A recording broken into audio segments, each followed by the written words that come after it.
Not very long. Give it up for that African American who hasn't been doing it very long, Ian Bondurant, ladies and gentlemen. Said the name right. Bondurant. Bondurant. Bondurant. Bondurant.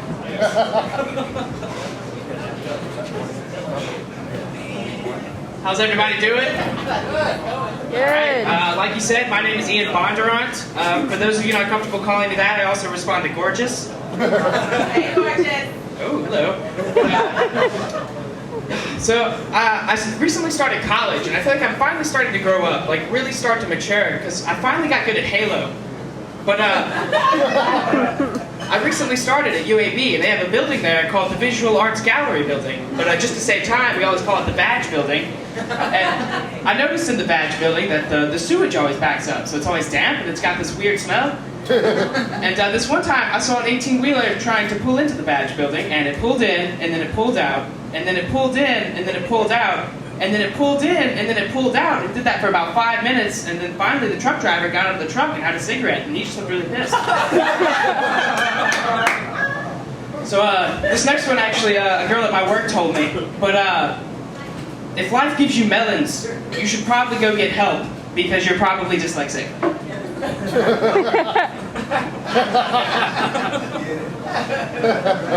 So I noticed that with the shows on TV nowadays, they make it really, really cool to have a baby at a young age. Like there's shows like Teen Mom and I Didn't Know I Was Pregnant, and a lot of teenagers are watching this and be like, man, I could become a celebrity just from having a baby. And I realized that babies are like the new Live Strong bracelets. Girls will walk up to each other and be like, oh my God, you have a baby, I have a baby. Oh, what color is your baby? My baby is yellow, mine is white. Oh my God, we should trade. You give me one of your babies, I'll give you a couple of mine, it'll be fine. The poor girl comes in with a baby dog, like, I have a baby too. They just ignore and walk away. But my roommate was moving in with me into my apartment the other day, and I accidentally dropped a TV on his head. And he wasn't that mad about it because I quickly blamed the media. But I realized that everyone always told me that TV makes you brain dead, but I had never actually seen it until just now. So they outlawed texting and driving about a year ago, and I think they should outlaw texting and walking as well. The other day I was walking in the mall, and I was stopped by this guy texting and walking, and he was moving about a mile an hour, so I kept trying to pass him, but every time I tried to pass him, he turned and gave me this look like I was trying to rape his grandmother, so I just couldn't pass him. So I was behind him for a long time, and I was able to come up with this list of things moving faster than this guy. And we have a turtle walking through wet cement. A snail on its way home to listen to his wife bitch about her day. A paraplegic who lost his wheelchair and was crawling to see his more successful brother play basketball. So I remember the day my dad told me I was adopted. He came into my room and he was like, son, we need to have a talk. And I was like, oh God, Dad, this isn't another sex talk, is it? Because I've heard it 1,000 times. He's like, no, son, it's not like that. It's not like that. You're adopted. And your sister's had her eye on you for quite some time now. But your mother and your puppy are off limits. So I always wanted to be in a gang, you know, I thought it looked like a lot of fun. But I'm just terrible at fighting, you know, and every time I get in a fight, it always goes something like this. The guy will be like, hey man, you want to go? You want to go? And then my natural response is to use dance fighting to get out of it. And I'll be like, yeah, let's do it.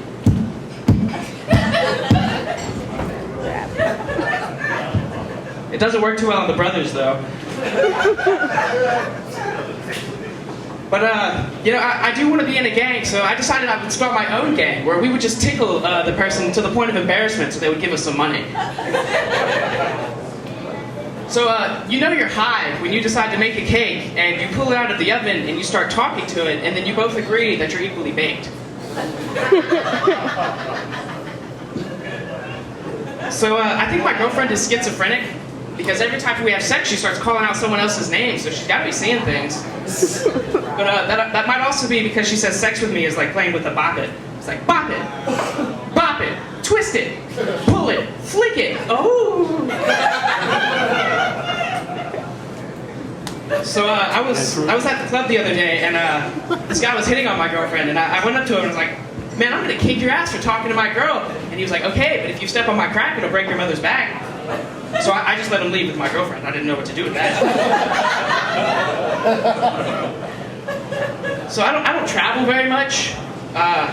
Because really it's because I'm afraid that if I go into another country, I'll be going into every country that country's ever been with. Like Germany in World War II. Germany was with Poland, and Germany was with Austria. Germany was even with France for a little while. I mean, I know it was brief, but it was France's first time, so give them a break. Come on, guys.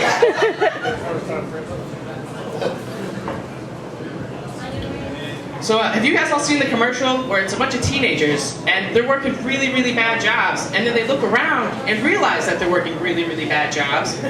So they walk over to the wall of the building and they push it down and they step outside, and these big words come on the screen that say, knock down the walls in your life, get your GED today. Well, did the Kool-Aid man get his GED like 1,000 times?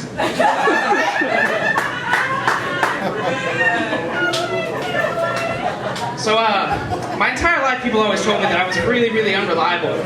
So I decided to get a tattoo of a calculator on my back so people can count on me. But unfortunately, whenever an Asian person sees it, they attach themselves to my underbelly for mental nourishment. So I'm almost out of jokes, you guys, but I do want to end on a slightly more serious note. I think we need to start a workers' union for sidewalks. We can't let people walk all over them anymore. It's time to take a stand. All right, thank you guys. I'm Ian Bondurant.